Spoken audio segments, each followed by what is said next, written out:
안녕하십니까. 사회복지사 1급 시험을 준비하는 수험생 여러분 반갑습니다. 이번 시간에는 사회복지사 1급에 대한 보충 이론 강의 한강 강의, 즉 1시간에 걸쳐서 여러분들과 함께 말씀을 드리고자 합니다. 이제 시험이 얼마 남지 않았습니다. 여러분들이 이제 사회복지사 1급 시험 준비를 위해서 열심히 하고 있을 건데 제가 높아심에서 좀 말씀을 드리겠습니다. 지금 남은 시점에서는 여러분들이 이론보다는 문제풀이를 지금 들어가셔야 됩니다. 시간이 별로 없기 때문에 문제풀이, 즉 우리 나눔 스페이스에 제공하고 있는 단원별 문제와 실전 모의고사 문제를 지금 들어가셔야 됩니다. 지금까지 문제를 아직까지 풀고 있지 못하다면 여러분들이 이론적인 부분들을 약간 지금 좀 스톱하시고 바로 이제까지 했던 내용들이 있죠. 그 했던 내용들에 대해서 쭉 문제를 빨리 듣기 바랍니다. 문제풀이 강의가 많아요. 생각보다 많습니다. 따라서 여러분들이 나중에 그것을 한꺼번에 듣기가 쉽지 않습니다. 산술적으로. 그래서 지금 바로 문제풀이로 들어가는 게 좋습니다. 예를 들어서 내가 1교시와 2교시까지 이론을 들었다라고 하신다면 1교시와 2교시 문제풀이를 바로 들어가고 그 나머지 자투리 시간이 있죠. 그때 이제 이론 3교시를 듣길 바랍니다. 그러니까 문제풀이를 전혀 안 하고 나중에 문제풀이 하기는 힘들다는 거죠. 쉽게 말하면. 그래서 지금 시간적으로 지금 모의고사 문제 또는 단원별 문제 이것을 여러분들이 푸셔야 됩니다. 단원별 문제를 먼저 하시고 그 다음에 실전 문제를 나중에 하시기 바랍니다. 자, 그러한 것들을 해 주셔야 돼요. 문제를 많이 풀어야 여러분들이 또 문제에 많이 익숙해져야 실전에서 강해질 수 있습니다. 그런 것들을 여러분들에게 높아심에서 말씀을 드립니다. 이번 시간에는 사회복지사 1급 이론 강의에서 중간에 이게 바뀐 부분이 있어요. 바뀐 부분도 있고 또 여러분들이 새 교재에 반영되지 못한 부분이 있는데 그거를 유인물을 통해서 여러분들에게 보충 강의를 해드리고자 합니다. 여러분들은 이 강의 내용을 오른쪽에 있는 파일 받기 거기에서 한글로 된 프린트물을 여러분들은 받아볼 수 있습니다. 그것을 다운로드 하시고 이것을 놓고 수업을 들으셔야 됩니다. 자, 지역사회복지에서 중요한 내용에서는 자활입니다. 이 자활 사업이 이제 좀 바뀐 부분이 있고요. 그 다음에 사회복지 정책론에서는 아시는 대로 최저생계비는 매년 9월 1일까지 공표하게 되는데 2014년 9월 1일 날짜로 2015년에 최저생계비가 발표가 되었습니다. 따라서 최저생계비에 대한 이야기를 해드릴 거고요. 그 다음에 사회복지법제로는 이제 중간에 변경된 부분하고 또 최근에 여러분들이 아시죠? 송파 세모녀 복지 3법이라는데 자, 이거는 여러분들이 이제 좀 어떻게 바뀌었는가는 알아야 돼요. 왜냐하면 이것은 내년 2015년 7월 달부터 시행합니다. 따라서 여러분들 시험 범위는 아니에요. 왜? 현행법이 아니기 때문에 아닙니다. 하지만 이게 핫 이슈가 된 거예요. 연말에. 그래서 이러한 이슈적인 부분들을 여기 출제 교수, 법령 교수가 이걸 출제할 수가 있어요. 어떠한 방법으로 바뀌었느냐. 그러한 것들을 어떻게 시행할 것이냐. 이런 것들을 대략적으로라도 여러분들이 알고 있을 필요가 있습니다. 또한 이것은 정책과도 연관이 돼요. 복지 사각지대를 발굴하는 정책이거든요. 그래서 이런 것들과 연관되어서 정책과 법령에서 출제할 수 있습니다. 한 문제 정도. 법령에서 출제가 안 된다면 정책에서 출제될 수 있겠죠. 왜? 법제는 공고문에 현행법의 내용을 출제하겠다라고 해놨어요. 적시를 해놨고 정책에는 그런 게 없거든요. 그래서 이게 정책에도 나올 수 있어요. 그래서 여러분들이 이러한 내용들은 조금 알고 들어가시는 게 좋을 것 같다라고 해서 마지막 이론 강의 맨 밑에다가 보충 강의로 여러분들에게 소개를 하고자 합니다. 자, 유인물의 첫 번째는 자활사업입니다. 자활사업에 해당되는 부분 보시죠. 자, 자활사업 참여 자격이 있는데 이건 우리가 배운 대로 하면 돼요. 이건 바뀐 부분이 아니에요. 제가 바뀐 부분을 위주로 해서 말씀을 드릴 건데 자, 거기에 보면 1번에 조건부 수급자가 있고요. 2번에 보면 자활급여 특례자가 있고요. 3번에 보면 일반 수급자가 있습니다. 이게 기초수급자다 이렇게 말을 해요. 근데 거기 밑에 보니까 오른쪽에 보니까 근로 무능력자도 희망시 참여할 수 있다 이렇게 돼 있죠. 정신질환이나 알코올 질환자 등은 시군구청장의 판단하에 참여 제한이 가능하다라고 했습니다. 그러니까 기초수급자분인데 이분이 정신질환이 있다든지 아니면 알코올 중독자라든지 이럴 때는 시군구청장이 판단을 해가지고 이분들은 참여를 제한시킬 수 있다라고 하는 겁니다. 특례 수급 가구의 가구원, 그 다음에 차상위자가 누군지는 아실 것 같고요. 그 다음에 동그라미 1번과 동그라미 2번이 있는데요. 동그라미 1번을 봐주세요. 소득 인정액이 최저생계비 120% 이하인 자. 그럼 이거 뭐죠? 차상위자잖아요. 네. 자로서 한국 국적의 미성년 자녀를 양육하고 있는 국적 미취득의 결혼 이민자도 포함한다라고 했습니다. 그러니까 한국 국적의 미성년 자녀를 양육하고 있는 결혼 이민자도 포함시킨다라고 했어요. 제가 이제 어떤 말씀을 드렸냐면 이런 이야기도 했죠. 외국인도 네, 기초수급자가 될 수 있다. 그게 대표적인 게 다문화 가정이었잖아요. 자활사업에도 이렇게 참여할 수 있다라는 것을 이야기하고 있습니다. 차상위자도 가능합니다. 자, 근로능력이 없는 차상위자가 자활사업 참여를 원할 경우 근로능력이 없다 그 말은 18세 미만 또는 65세 이상을 말하는 거예요. 자, 시군구의 자활사업 그 다음에 지원 예산 자원의 여건을 감안하여 시군구청장 결정에 따라서 참여가 가능하다라고 했어요. 다른 거 다 내버려 두시고 근로 능력이 없는 차상위자도 네, 시군구청장 판단하에 가능하다. 이렇게 아시면 돼요. 자, 그 다음에 근로 능력이 있는 시설수급자입니다. 시설수급자는 아시죠? 기초수급자분인데 보장시설에 입소해 있는 분들을 시설수급자라고 이야기하는 겁니다. 자, 18세 미만의 자활사업 참여가 있는데요. 청소년 동그라미 18세 미만이니까 청소년이 돼요. 그래서 청소년 자활 프로그램 등 역량 강화 사업 중심으로 배치가 됩니다.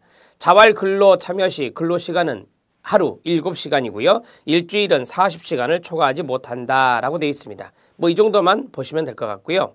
15세에서 17세는 보호자 후견인의 사전 동의가 필요하다라고 했고 15세 미만은 참여가 불가합니다. 15세 미만은 참여가 불가하다. 우리가 생산 가능 인구의 기준이 15세 이상이거든요. 그래서 15세 미만은 여기 있는 자활사업에 참여가 불가하다 이렇게 알아놓으시면 되겠습니다. 자, 자활 근로사업이 있습니다. 자활 근로사업이 이제 좀 바뀐 부분이 있어요, 여러분. 여기에서 명칭도 조금 바뀌었고 보십시오. 자활 근로사업의 기본 방향 여기는 여러분들한테 맡기고요. 자, 3번도 똑같죠. 간병, 집수리, 청소, 폐자원 재활용, 음식물 재활용 사업. 이걸 뭐라고 하죠? 전국 5대 표준화 사업이다. 이렇게 배우셨잖아요. 두 번째 줄에 보면 영농, 도시락, 세차, 환경 정비. 이걸 뭐라고 하죠? 특화 사업이다. 이렇게 말씀드린 바가 있습니다. 자, 밑에 박스를 보면 5대 표준화 사업은 자활사업 표준 모델의 공고사항이며 영농사업 등 농어촌 지역 특성을 감안한 지역 특화 사업과 외식사업 등 도시지역 중심의 전략사업을 적극 개발하고 틈새 시장 개척에 노력한다라고 되어 있습니다. 자활 참여자의 자활 촉진, 자활 근로사업 참여에 안주하는 것을 방지하기 위해서 자활 근로 참여 기간을 최대 36개월로 제한합니다. 최대 36개월이면 이제 3년이라고 볼 수 있겠죠. 단 근로유정 자활 근로는 연속 참여 기간 제한이 없고요. 다른 이용으로 전환할 때는 최대 60개월까지 참여가 가능하다라고 했어요. 우리가 이제 자활 근로의 유형이 4가지가 있어요. 그런데 다른 이용으로 전환이 될 수 있잖아요. 그럴 때는 이제 60개월까지 연장이 된다. 이렇게 정리하시면 됩니다. 자, 밑에 있는 내용은 참고하시고요. 4번의 자활사업 대상자의 일반 노동시장 참여 확대를 위해서 차상위자의 자활근로 참여 비율을 단계적으로 조정한다라고 했습니다. 차상위자 참여 비율 보면 도시형 30%, 도농복합형 40%, 농촌형이 바로 50%가 됩니다. 차상위자의 참여 비율을 이제 단계적으로 조금씩 조정하는데 이 차상위자가 일반 노동시장에 진입하는 게 좋죠. 그렇죠. 자활 노동을 계속 하는 것보다 자활사업에 있는 해당 노동을 하는 것보다 일반 노동시장에 나가서 뭐 취업하는 것이 상당히 좋잖아요. 그리고 차상위자로도 벗어나는 게 좋으니까요. 그래서 차상위자 참여 비율을 도시형, 도농, 복합형, 농촌형 이렇게 해서 퍼센트가 나누어져 있습니다. 자, 3번을 보시면 노숙인은 차상위자의 자활근로사업 참여자 비율 조정 대상에서 제외가 됩니다. 이제 우리가 이제 거기 보면 차상위자의 자활근로사업 참여자 비율이 있었잖아요. 30, 40, 50 있었는데 거기에 노숙인은 빠진다라고 하는 것입니다. 차상위자는 취업 성공 패키지 사업 참여를 적극적으로 유도하고 근로유지형 자활사업에는 참여를 제한한다. 제가 이건 말씀드렸어요. 근로유지형에는 차상위자가 참여가 제한된다. 왜? 더 높은 소득을 받게 하기 위해서. 그래서 취업 성공 패키지 사업의 참여를 적극적으로 유도한다는 것입니다.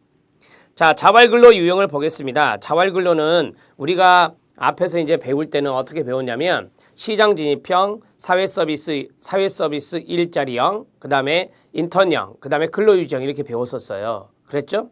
제가 문제 풀이 때 이거 바꿔서 해드렸잖아요. 어떻게? 네, 시장 진입형, 그다음에 사회 서비스형, 그다음에 인턴 도우미형, 그다음에 근로유지형이에요. 그러니까 사회 서비스 일자리형이 사회 서비스형, 그다음에 인턴형이 인턴 도우미형으로 바뀐 것이다. 이렇게 보시면 됩니다. 자, 밑줄 쫙 그어주세요. 자활근로사업은 참여자의 자활 능력과 사업 용에 따라 근로유지형, 사회서비스형, 인턴형, 도우미형, 그 다음에 인턴 도우미형, 그 다음 시장 진입형 자활근로사업으로 구분합니다. 자, 시장 진입형 자활근로가 있는데 거기 30%의 동그라미 치세요. 이제는 20% 없어요. 20%를 하면 틀려요. 바로 이렇게 딱 적으시면 됩니다.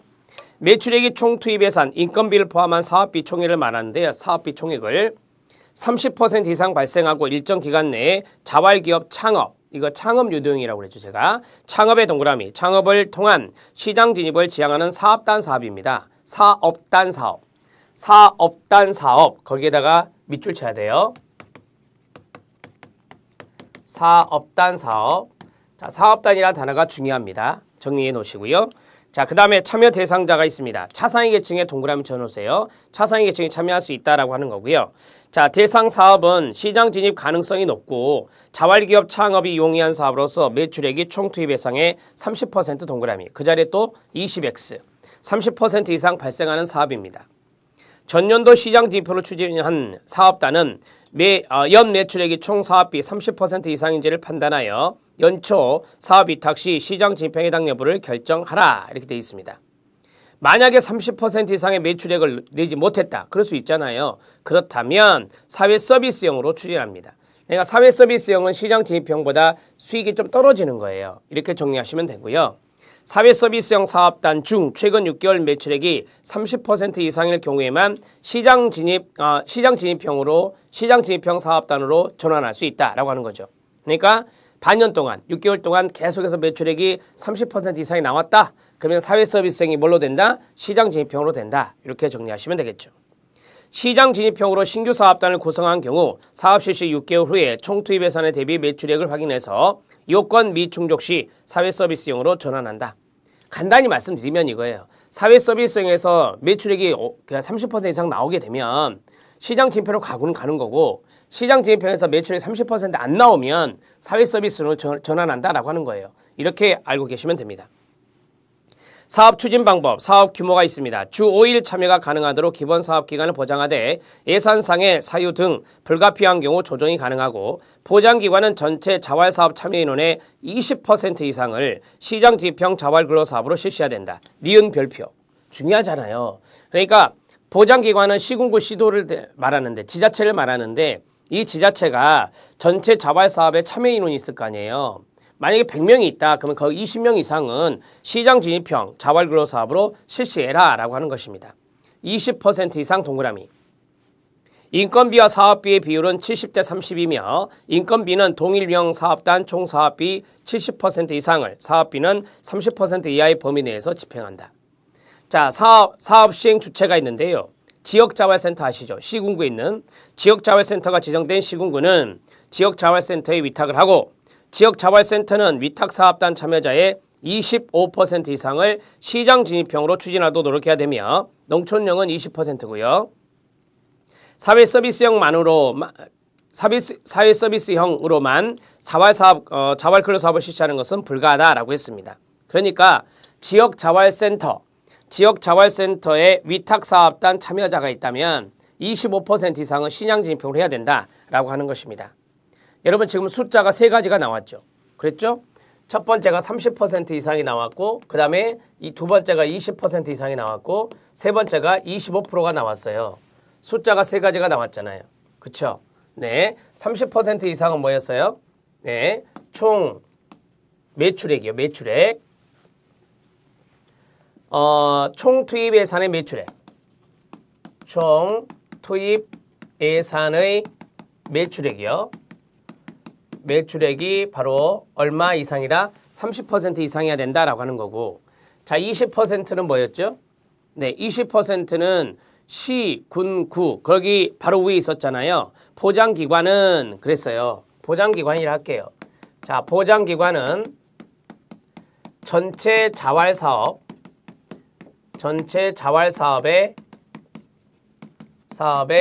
20% 사업 중 시장 진입형이 차지하는 비율을 할게요.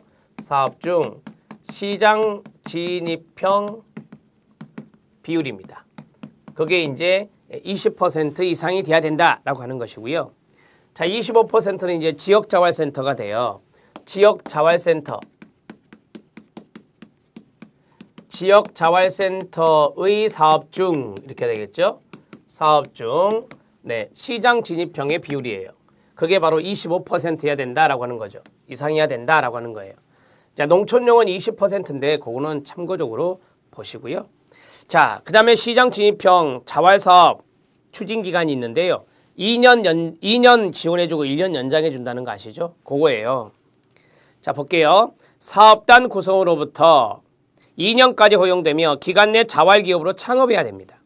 창업해야 되고 단 시군구청장이 필요하다고 인정할 때는 3년까지 가능하다. 연장이 1년 더 연장해 준다는 거예요. 여러분들 배우셨잖아요. 시장 진입형은 뭐가 목적이에요? 자활기업 창업이 목적이에요. 이렇게 보시면 됩니다. 자, 이번에 이제 사회서비스형 자활근로를 보겠습니다. 사회서비스형 자활근로는 사회적 유용한 일자리 제공으로 참여자의 자활능력 개발과 의지를 고취하여 향후 시장 진입형을 준비하는 사업이다. 시장 진입을 준비한다 그 말은 시장 진입형으로 전환이에요. 자, 이 사회서비스형 같은 경우는 말씀드린 대로 매출액이 30% 이상이 되냐 안 되냐에 따라서 시장 진입형으로 전환이 되거나 또 그 사회서비스형으로 자활하든지 둘 중에 하나가 되겠죠.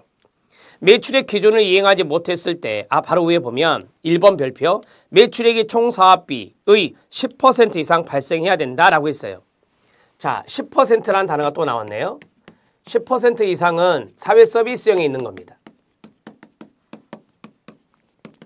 자, 사회서비스형이 있는 건데 사회서비스형이 총투입 예산의 매출액이요. 자, 매출액이 몇 % 이상은 돼야 된다고요? 10% 이상은 돼야 돼요. 사회서비스형이. 이렇게 정리하시면 되죠. 매출액 기준을 이행하지 못했을 때 사업단 폐지가 원칙이나 시군구와 협의하여 1년간 운영 연장 가능하다. 이것도 마찬가지 2년 해주고 1년 연장해줄 수 있거든요. 참여 대상자, 차상위 계층에 동그라미 치면 됩니다. 사업 대상 사업 규모가 주 5일 참여가 가능하도록 기본 사업 기간을 보장하되 예산상의 사유 불가피한 경우 조정이 가능합니다. 공익성 있는 사회적으로 유용한 일자리 분야의 사업을 선정하여 추진하되 향후 시장 진입 가능성을 고려하여 추진해야 될 것입니다. 사회서비스형 사업도 수익금 창출을 지향하며 매출액이 총 사업비의 30% 이상 발생하면 어떻게 한다겠죠? 시장 진입형으로 전환 유도합니다. 인건비와 사업비의 비율은 인건비가 80%, 사업비가 20%. 앞에 시장 진입형은 인건비가 70, 사업비가 30이었죠. 자, 그 다음 내용은 참고하시고요. 사회서비스형 근로사업의 추진기간 2년 플러스 1년이죠. 사업단 구성으로부터 2년까지 허용되며 기관 내 시장 진입형으로 진입하든지 아니면 자활기업을 창업해야 합니다. 시군구청장이 필요하다고 인정할 때는 3년까지 가능하다. 1년 연장해 줄 수 있다라고 하는 겁니다. 아셨죠? 네. 자, 지금 이 숫자들을 여러분들이 눈여겨보셔야 돼요. 이 숫자들이 시험에 나올 수 있어요. 인턴 도우미형. 원래 도우미가 어디 있었어요? 그렇죠. 원래 도우미가 사회서비스 일자리형이라고 했던 그 자리에 있었어요. 그것이 인턴형으로 빠져나온 거예요. 그래서 인턴 도우미형이 된 겁니다.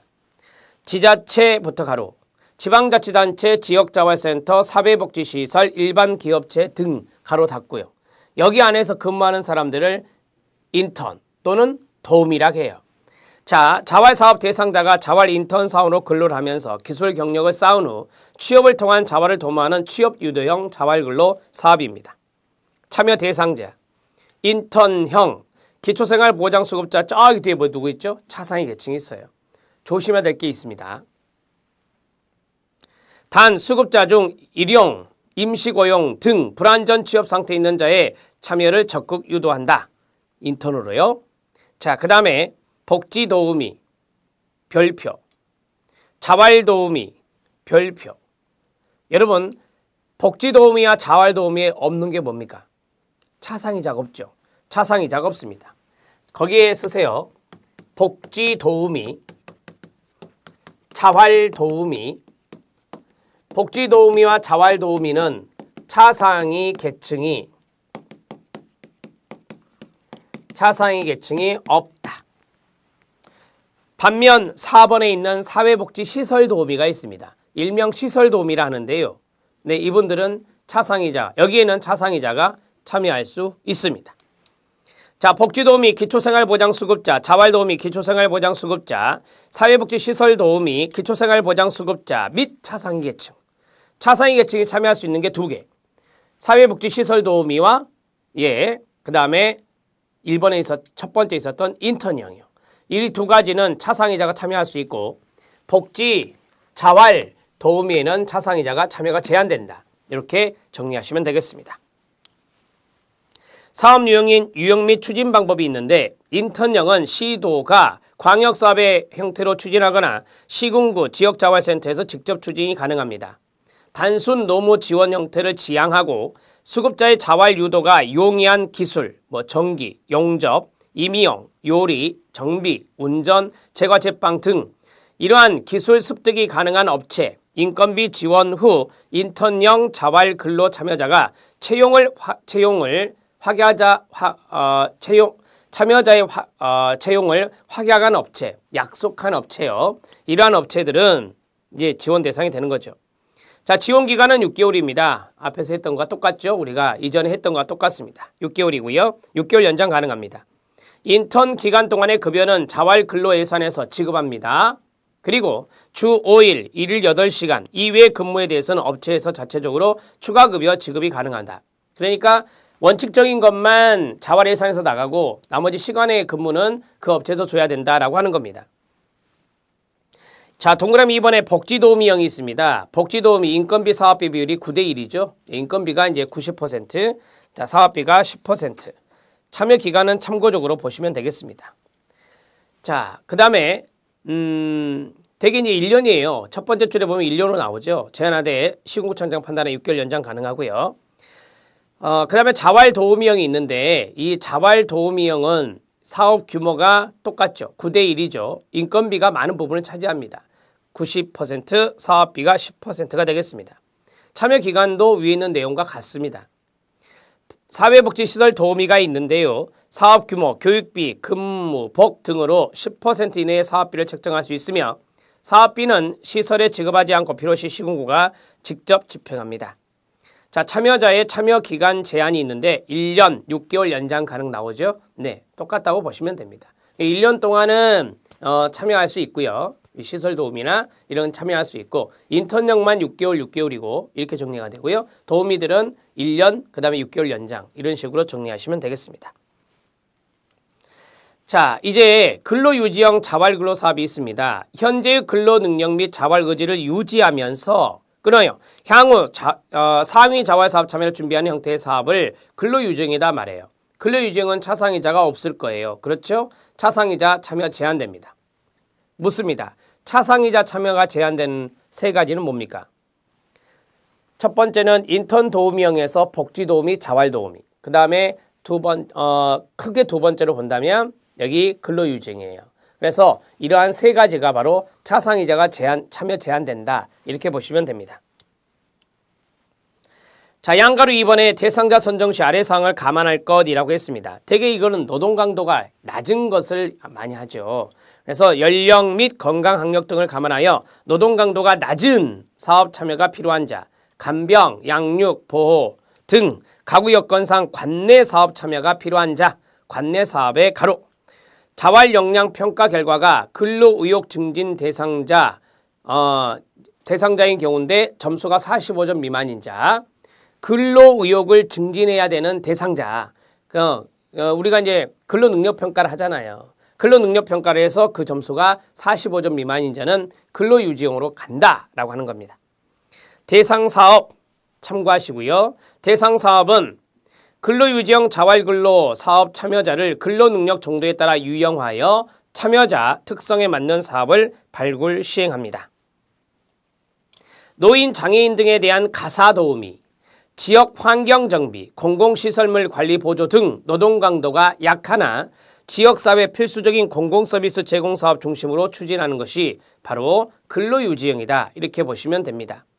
맨 아래 보면 무료 급식 사업비나 꽃길 조성 사업비나 시설물 관리 사업비 이런 것들을 이제 우리가 되게 이제 이러한 공공근로라 할까요? 치료사업 이런 것들이 이제 근로유지형 자활근로사업에 해당된다. 이렇게 보시면 됩니다. 사업 추진 방법이 있습니다. 연간 12월 추진을 그러니까 1년 동안 추진하는 것을 원칙으로 하되 지자체 예산 상황에 따라 10월로 조정이 가능하다. 원칙은 1년입니다. 1일 5시간 주 5일 참여를 기준으로 실시를 하고요. 근무시간 9시부터 3시까지가 원칙입니다. 5시간이니까요. 지방자치단체가 직접 시행하는 게 원칙입니다. 단 지방자치단체 장이 필요하다고 인정하는 경우에는 민간에서 수행 가능하고 지역자활센터의 위탁에서 실시할 수도 있지만 시군구가 직접 시행하는 게 원칙입니다. 근로유지형 자활근로사업은 원칙적으로 시군구 전체 자활근로사업 참여자의 20% 미만으로 실시해야 됩니다. 그 밑줄 별표. 근로유지형은 많이 권장하는 게 아니에요. 그러니까 업그레이드형이라고 하는 시장진입형이나 사회서비스형이나 그 다음에 인턴 도우미형을 많이 권장하는 거고요. 이것은 많이 권장하는 건 아니에요. 그래서 거기에 보면 시군구 전체 자활사업에서 전체 자활사업 중 20% 미만의 규모로 실시한다. 이렇게 또 정리하셔야 돼요. 근로유지형은 그렇습니다. 자, 실력 따지기가 있는데 그 실력 따지기에서 중요한 단어가 뭔지 아십니까? 게이트웨이라는 단어입니다. 게이트웨이. 밑에 도식화된 걸 한번 보실래요? 이 도식화된 거를 한번 여러분들이 머릿속에 파노라마처럼 쭉 돌려야 되는데 첫 번째 자활 사업 참여자가 아니라 신청이 들어오겠죠? 네. 그러면 근로능력 유무를 판정해요. 근로능력이 있는 자, 조건부가 여부를 결정합니다. 이 사람을 근로조건부로 할 것인가 안 할 것인가 이걸 결정해야 될 거 아니에요. 그러니까 자활사업 참여자가 신청이 들어오면 근로조건부 수급 여부를 결정을 하는 거예요. 첫 번째 단계에서는. 그 다음에 두 번째, 이 사람이 이제 근로조건부 수급자로 이제 됐어요. 그러면 게이트웨이 과정을 거쳐야 돼요. 게이트웨이 과정은 뭐냐면 개인 역량을 탐색해요. 이 사람의 역량이 뭐냐. 그 다음에 기본 소양 교육을 시킵니다. 자, 교육 동그라미, 역량 동그라미. 그러니까 역량을 탐색하고 이 사람의 소양을 교육시키고 그 다음에 개인별 자립 계획을 수립합니다. 예전에는 자립 계획 수립을 했어요. 자립 계획 수립을 했는데 거기 있는 역량을 탐색한다든지 그 다음에 어떤 소정의 교육을 시킨다, 소양 교육을 시킨다 라고 하는 것들이 많이 빠져 있었거든요. 그래서 그것을 함으로써 이제 자활 지원 계획을 짜고 그 다음에 이제 자활에 투입되는 거예요. 이걸 게이트웨이 과정이라고 그래요. 가운데 하나의 관문이에요. 관문. 그래서 그러한 관문을 거쳐서 가는 것이다. 이렇게 보시면 됩니다. 그래서 가장 중요한 게 그거예요. 게이트웨이라고 하는 이 과정이 가장 중요하죠. 요게 이제 들어갔다. 그러면 이게 맞춤형인 거예요. 그렇죠? 역량이 이거야? 그럼 이쪽에 일을 해야지. 역량이 이거야? 그럼 이쪽에 일을 해야지. 그게 맞춤형이라고요. 그래서 맞춤형 자활 경로를 설정해 주고 그 다음에 체계적인 지원을 통해서 자활이 잘 이루어질 수 있도록 해주는 겁니다. 그게 바로 게이트웨이 과정이다. 알아놓으실 필요가 있습니다. 자, 맞춤형 자립 경로 설정인데요. 이 사람을 근로유직을 할 것인가, 사회서비스용을 할 것인가, 인턴 도우미용을 할 것인가, 시장 진편을 할 것인가, 아니면 창업을 유도할 것인가. 예, 이러한 것들이 여기에 들어갈 수 있다. 이렇게 보시면 되겠습니다. 자, 이제 자활기업 들어갑니다. 자활기업은 우리들이 많이 알고 있지만 다시 한 번 더 강조를 시켜드리면 자, 2인 이상의 수급자 또는 저소득층이 상호 협력하여 자, 보세요.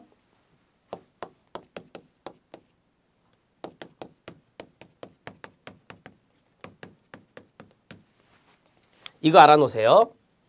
자, 우리가 보통 부가지세법상이나 아무튼 우리가 이것을 기업이니까 하나의 창업이거든요. 창업을 할 때는 사업자가 있어요. 그래서 사업자란 말 나오면 1인 이상이 되는 거고 거기에 보면은 구성원이에요. 2인 이상의 구성원이라고요. 구성원은 2인 이상이어야 돼요. 지금 저는 자활기업 말씀드리고 있어요. 무슨 기업 말씀드리고 있다? 자활기업을 말씀드리고 있어요. 조심해야 될 숫자가 바로 요거예요. 요거 뒤에 나오겠지만 2인 이상의 구성원이 있어야 된다라고 하는 거예요. 2인 이상의 수급자 또는 저소득층이 상호 협력하여 조합, 공동사업자의 형태로 탈빈곤을 위한 자활사업을 운영하는 업체입니다. 그게 바로 자활기업입니다. 사업 목적 및 추진 방향이 있는데 여기 있는 내용들은 쭉 여러분들한테 맡기겠습니다. 1번에 있는 내용 보세요. 수급자 등 저소득계층의 자활기업 창업을 통한 탈빈곤의 박스, 탈빈곤을 목적으로 하는 것이다. 이렇게 보는 거고요.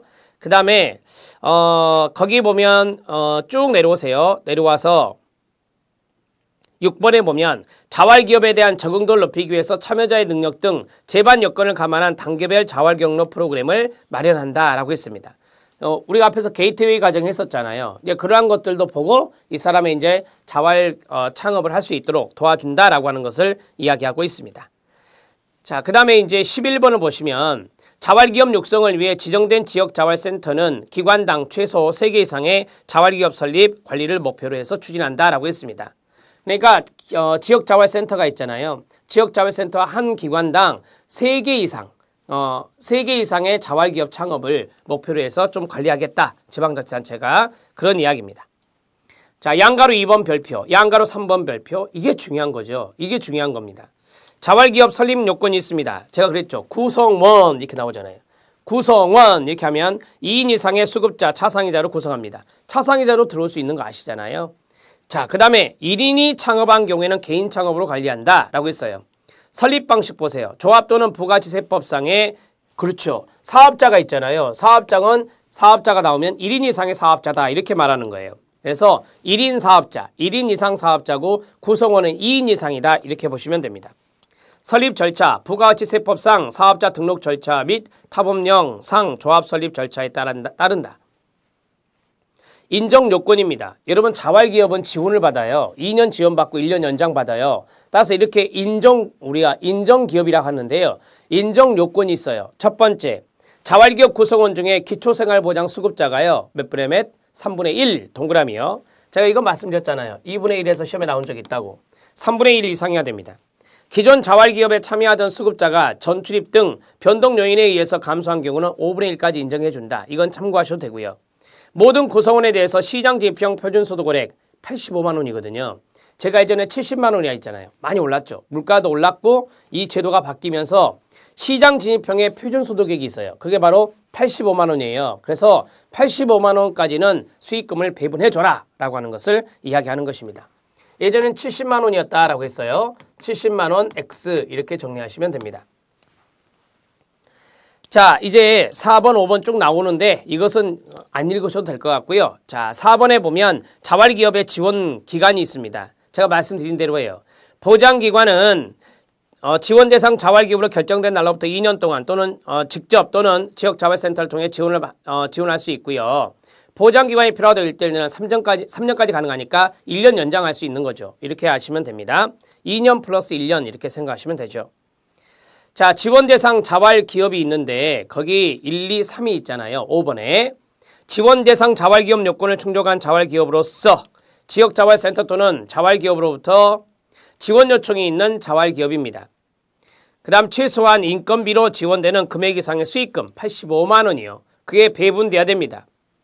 자활기업 전체 구성원에 대해서 시장진입형 표준소득액이 아까 85만 원 이상의 임금 지급이 불가피한 경우나 자활기업으로 전환하여 자발적이고 창의적인 참여를 유도함으로써 생산성 증대가 있을 것으로 판단되는 경우에는 보장기관의 결정에 의해서 지원이 가능하다라고 했어요. 1년 연장해서 해줄 수 있다 이렇게 말씀을 드렸죠.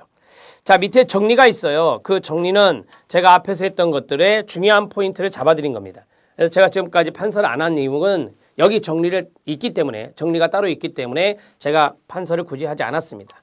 뭐 이런 것들만 좀 해드리면 포인트는 잡을 수 있을 것 같아서 하지 않았고요. 정리 있는 내용을 잘 봐주시기 바랍니다. 자, 이제 사회복지 정책 파트를 봅니다. 사회복지 정책 파트에서는 여러분들이 무엇을 아셔야 되냐면 최저생계비가 어느 정도 올랐는가 그런 것을 좀 아실 필요가 있죠.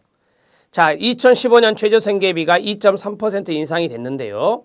자, 거기 밑에 보면 여러분들이 최저생계비 하면은 우리나라 아직까지 전물량입니다. 내년 2015년 하반기가 상대적 빈곤선이에요.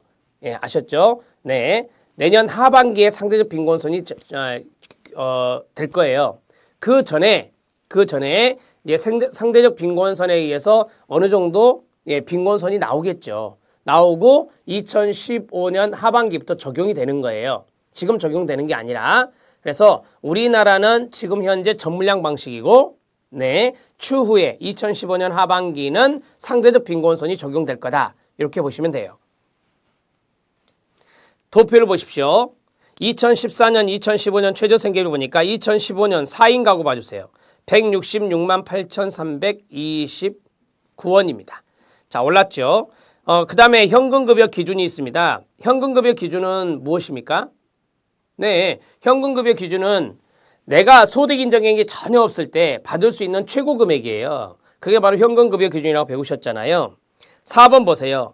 현금급여 기준은 소득이 전혀 없는 수급자에게 현금으로 지급할 수 있는 최대 상한액으로 최저생계비에서 현물로 지급되는 의료비, 교육비, TV 수신료 등 타법 지원액을 차감한 금액입니다. 그게 바로 현금급여 기준이 되죠. 4인 가구가 134만 9,428원입니다. 135만 원 정도 된다라고 보시면 되겠네요. 자, 그러면 최저생계비는 167만 원 정도 되고 그 다음에 현금급여 기준은 135만 원 정도 되네요. 그쵸? 그러면은 얼마의 차이가 있냐면 32만 원 정도 차이가 있어요. 그렇죠? 이 32만 원이 바로 타법 지원액이라는 겁니다. 이거 계산 문제 나온지 아시죠? 그래서 제가 정책할 때 계산도 해드린 적도 있어요. 잘 생각해 주셔야 됩니다. 자, 그 다음 넘기시면 우리가 이제 그 중위소득이란 것이 밑으로 쭉쭉 나와 있는데 여러분 이건 아직 놔두세요. 뒤에 이제 법에 나오니까 법제 부분에 나와요. 그래서 이건 참고적으로 보시고요. 최저생계비 개요 및 과거 인상률이 나와요. 거기 보면 도표가 하나 길게 나오는데 거기 보면 비고에 보십시오. 비고에 보면 계측값하고 그 다음에 물가 인상률 반영했다라고 했어요. 물가 인상률 반영했다. 우리가 이제 연도별 최저생계비 인상률 해가지고 이렇게 쭉 나와 있는데요. 여러분들이 아시는 대로 이 비계측 연도에는 물가 상승분을 감안한다 이렇게 말씀드렸잖아요. 그래서 지금 2014년도는 물가 상승률 1.5%를 반영한 것이다 이렇게 이야기하고 있고요.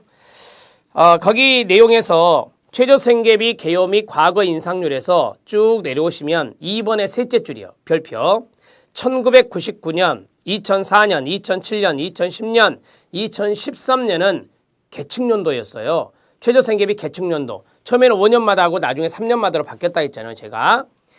그래서 2004년 계측조사 주기 5년에서 3년으로 변경이 됐다. 이런 것들도 좀 알아놓으셔야 됩니다. 왜? 역사에 나올 수 있잖아요. 연역에서. 1999년에 최초 계측을 했고 이때는 5년마다였거든요. 그래서 2004년에 개척을 할 때 이때 3년마다로 개정이 돼요. 법이. 그래서 3년마다니까 7년, 10년, 13년 이렇게 된 거예요. 자, 거기까지 좀 정리했고 이것도 제가 말씀을 드렸던 것 같고요. 이제 사회복지 법제 파트 들어갈게요. 사회복지 법제 파트 보면 영유아 보육법상 벌칙이 바뀐 게 있습니다. 우리가 이제 금융정보와 신용정보, 보험정보 제공 동의서면을 받는데 자, 공무원이 담당 공무원이 받아서 이걸 다른 데다 쓰면 안 돼요. 누서라면 5년 이하 징역 또는 3천만 원 이하의 벌금이었어요. 그런데 5천만 원 이하의 벌금으로 바뀌었죠. 자, 밑에 그대로 보시면 돼요. 금융정보, 신용정보, 보험정보 누설 시 5년 이하 징역 또는 5천만 원 이하의 벌금으로 바뀌었어요. 벌금이 3천에서 5천으로 바뀌었어요.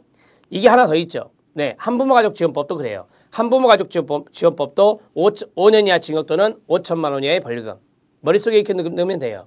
영유아 보육법과 한부모가족지원법은 5 이렇게 정리하시면 되죠. 금융정보, 신용정보, 보험정보 모두 룻을 하게 되면 오다. 자, 됐습니다. 성매매 추방주간입니다. 성매매 추방주간. 우리가 성폭력 추방주간이란 게 있었죠. 성폭력 추방주간은 11월 25일에서 12월 1일이었어요. 11월 25일에서 12월 1일인데 성매매 추방주간이 있습니다. 성매매 추방주간은 9월 19일에서부터 9월 25일까지입니다. 매년 이것도 알아놓으시기 바랍니다. 정신건강증진법, 여러분들이 많이 궁금해하는 것 중에 하나예요. 지금 1995년부터 쭉 이루어지고 있는 게 정신보건법, 그 다음에 이게 2013년에 보건복지부가 입법 예고를 했어요. 2013년 말에. 네, 정신건강증진법으로. 근데 아직까지 2014년 12월 현재 국회 계류 중입니다. 지금 임시국회는 열리고 있고요. 네, 그러면 이게 통과가 되면 언제 시행될 것이냐. 보건복지부에 여쭤봤더니 내년 하반기나 될 것 같습니다 라고 해요. 만약에 통과되더라도. 따라서 여러분들 시험은 내년 1월이에요. 따라서 정신보건법을 공부하는 게 맞을 것 같습니다. 정신보건법으로 정리하시면 됩니다. 자, 3번 일명 송파 세모녀 3법이라고 하는데요. 여러분들이 아시는 대로 2014년 2월 달에 송파구에 있는 세 모녀가 자살을 했습니다. 자, 이게 바로 복지사각지대라고 하는 이슈를 가져왔어요. 복지사각지대가 이렇게 놔둬서는 안 되겠다. 발굴해서 도와야 되겠다라고 하는 것이 사회적인 이슈가 돼요. 그러다가 2014년 12월 9일 날 이것이 통과가 됩니다. 송파 세모녀법이라 하는데요. 세 가지의 법률이 하나의 법률은 제정이 되고 두 가지의 법률은 개정이 되거든요. 그래서 저는 이걸 3법이라 했습니다. 그 3법에서 개정된 것은 두 개입니다. 하나는 국민기초생활보장법이 들어가야 되겠죠. 두 번째는 긴급복지지원법이에요. 지금까지 있는 법 아닙니까? 이 두 가지는 개정이 되고 하나는 뭐냐면 거기 보시면 알아요. 그 진하게 된 거 있죠. 사회보장수급권자 발굴법. 일명 사회보장수급권자 발굴법인데 여러분들이 이 내용을 쭉 보시면 마지막 부분에 양가로 3번에 보면 사회보장수급권자 발굴과 지원에 관한 법률 제정이라고 되어 있잖아요. 그러니까 앞에서 말씀드린 것은 제가 약칭으로 사회보장수급권자 발굴법이라고 했고요. 약칭이고, 자, 사회보장수급권자 발굴과 지원에 관한 법률, 이게 이제 제정되었다 이렇게 보시면 되겠습니다. 자, 송파 세모녀 3법이 뭐라고요? 이거 아셔야 돼요. 국민기초생활보장법 개정, 긴급복지지원법 개정, 그 다음에 사회보장수급권자 발굴과 지원에 관한 법률, 이건 제정입니다. 제정. 자, 됐어요. 자, 이제 내용을 잠깐 볼까요? 개정된 기초생활보장법을 보시면 급여별 선정기준 다층화와 중위소득을 반영한 상대적 빈곤 개념을 도입했다. 제가 그랬죠. 전물량 방식에서 이제 상대적 빈곤선으로 바뀐다라고 했어요. 근데 중위소득과 평균소득이 있는데 우리나라가 조금 이 제도를 할 때 좀 덜 부담스러우려면 평균소득은 훨씬 높아요. 중위소득은 좀 낮게 설정이 되잖아요. 그래서 중위소득을 기준으로 해서 이제 상대적 빈곤선 개념을 도입합니다. 자, 기초생활보장 제도를 맞춤형 급여로 전면 개편합니다. 부양의무자 기준을 추가로 완화하는 내용이 골자라고 볼 수 있습니다. 여러분, 우리는 일괄적인 급여였어요. 이게 all or nothing이에요. 어떤 선을 딱 그어놓고 다 주든지 아예 안 주든지. 그래서 all or nothing의 문제가 있었는데 그렇게 하지 않겠다는 거예요. 이제 급여별로 중위소득의 퍼센트를 다 낮게 하겠다는 거예요. 그래서 맞춤형의 급여를 주겠다라고 하는 것이 취지입니다. 자, 거기 보면 동그라미 2번이 있죠. 급여별 세 기준은 생계급여는 중위소득 30%로, 의료급여는 중위소득 기준 40%로, 주거급여는 중위소득 43%로, 교육급여는 중위소득 기준 50%로. 다 다르잖아요. 다 다릅니다. 여기에 이제 일종의 이제 일괄적인 급여였던 문제점이었던 all or nothing의 문제를 해결하는 하나의 방편이다라고 보는 거죠. 또 맞춤형의 급여라라고 보는 거죠. 자, 그리고요, 부양의무자 기준도 완화가 되었다라고 했는데 부양의무자가 빈곤가족, 즉 수급자에게 최저생계비를 지원하고도 중위소득 수준을 유지할 수 있을 때만 부양 능력이 있는 것으로 간주하기로 했습니다. 또 부양무자의 소득이 중위소득을 넘지 않는 경우 부양 능력이 전혀 없다고 보고 기초생활보장 대상의 빈곤가족에게 생계급여를 전혀 깎지 않고 모두 지급하는 걸로 되어 있습니다. 교육급여에서 중요한 게 있어요. 교육급여는 아까 했던 중위소득 50%였잖아요. 부양무자 기준이 폐지됩니다. 교육급여만큼은 부양무자를 보지 않겠다는 거예요. 특히 교육급여는 기회균등과 미래세대 투자라는 측면에서 아예 부양의무자 기준을 폐지하기로 했고요. 중증장애인의 경우 의료비, 장애용구, 구입비, 필수 생계비가 더 필요한 만큼 소득 재산 기준을 일반인보다 더 낮춰서 부양 능력을 따지기로 했다라고 하는 것입니다. 자, 밑에 있는 개정 기초생활보장법의 내용 정리가 있는데요. 이것은 여러분들 한번 읽어만 주세요. 예, 앞에 있던 내용들이 조금 골자니까 이런 것들만 아시면 돼요. 여러분 이거 현행법 아닙니다. 여러분들 시험 볼 때 현행법 아니에요. 이걸 막 머릿속에 외우려고 하시면 안 돼요. 왜요? 이것은 2015년 하반기에 시행된다니까요. 그러니까 여러분들 시험의 범위가 아니에요. 그러나 정책적인 부분에서 이런 것들이 앞으로 이렇게 바뀌구나 라고 하는 것은 알고 계셔야 된다고요. 그래야 이런 문제가 나오면 이런 것들이 생소하지 않게 풀어낼 수 있는 겁니다. 양가로 2번 개정 긴급복지지원법. 여러분 긴급복지지원법을 보면 긴급지원기관이 있어요. 그게 바로 시군구청장이잖아요. 시군구청장이에요. 이 긴급복지지원법이 개정된 가장 주요 골자는 뭐냐면 시군구청장에게 재량권을 준 거예요. 재량권을. 긴급복지 지원이 원활히 이루어질 수 있도록 지방자치단체 장에 긴급지원 대상자 선정 권한을 부여했어요. 그래서 시군구청장이 재량을 발휘해서 이런 긴급지원 대상자를 선정할 수 있도록 하는 겁니다. 우리가 어떤 기준이 있잖아요. 그 기준에 맞으면 긴급복지 지원이 되는데 지원 대상자가 되는데 그걸 넘었어요. 그 지원 기준을 넘었어요. 그런데 시군구청장이 판단했을 때 이 사람은 긴급복지 지원을 받아야 된다라고 판단할 수도 있잖아요. 지자체장이. 그러면 긴급지원 대상자가 될 수 있게 했다 이 말이에요. 그게 바로 다른 말로 하면 재량권을 부여했다라고 하는 거예요. 지자체장에게. 3번 사회보장 수급권자 발굴과 지원에 관한 법률 제정. 사회적 위험에 처한 보호 대상자가 있어요. 그 누구죠? 그 사람이 우리가 알고 있는 뭐예요? 복지 사각지대에 있는 분들이잖아요. 그러한 사람들을 발견 시 신고를 의무화했다. 그 다음에 특히 단전, 단수 가구 정보나 건강보험료 체납 가구 정보 등을 활용해 지원이 필요한 소외계층을 정부가 적극적으로 발굴하게 했습니다. 이런 것들이 이제 발굴과 연관성이 있는 거예요. 복지 사각지대 발굴. 그래서 송파세모녀법의 취지는 뭔지 아시죠? 복지 사각지대의 안전망을 강화한 거예요.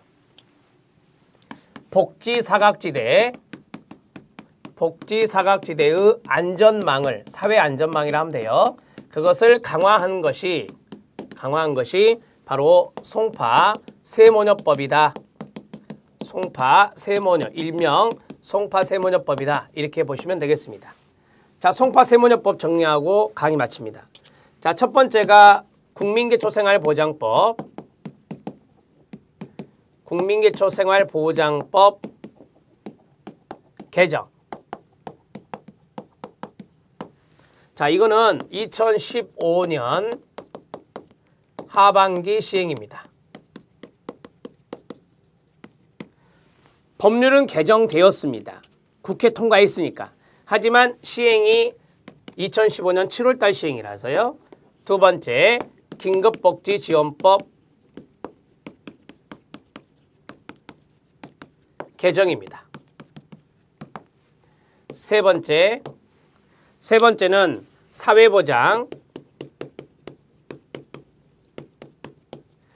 사회보장점 수급권자 발굴과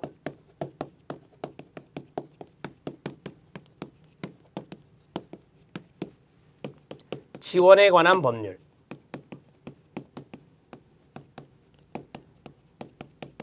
이건 제정입니다. 이렇게 정리하시면 됩니다. 자, 복지사각지대 안전망 강화의 취지가 있는 이 내용들을 정리하시고요. 자, 앞에 있는 두 가지는 개정이고 마지막 것은 제정이다. 이렇게 정리하십시오. 자, 여기 보충 유인물에 있는 내용을 정리해 드렸습니다. 이 내용들을 여러분들이 조금 보시면서 부족한 부분을 좀 커버했으면 좋겠습니다. 여러분들이 이제 이론적인 부분들이 어느 정도 좀 많이 된 분들이 많은 것 같아요. 보니까. 그러나 문제풀이를 아직까지 안 들어가고 계시면 위험합니다. 그래서 문제풀이를 같이 이론이 좀 남았다 하더라도 문제풀이와 같이 이전까지 봤던 과목이라도 문제풀이와 같이 진행하는 것이 가장 현명합니다. 꼭 그렇게 공부해 주시기 바랍니다. 다가오는 시험에서 여러분들이 넉넉한 점수로 꼭 합격의 영광을 누려서 사회복지사로서의 전문성을 충분히 갖추시고 또 좋은 직장에 취업도 하시고 이렇게 해서 여러분들이 사회에서 사회복지에 뿌리를 내리고 또 훈훈한 훈풍을 이렇게 여러분들이 많은 사람들에게 여기 복지사각지에 있는 많은 분들에게 도움을 줄 수 있는 그러한 사회복지 전문가가 되시길 진심으로 기도하겠습니다. 열심히 공부하시고 항상 건강관리 잘 하시길 바랍니다. 수고하셨습니다.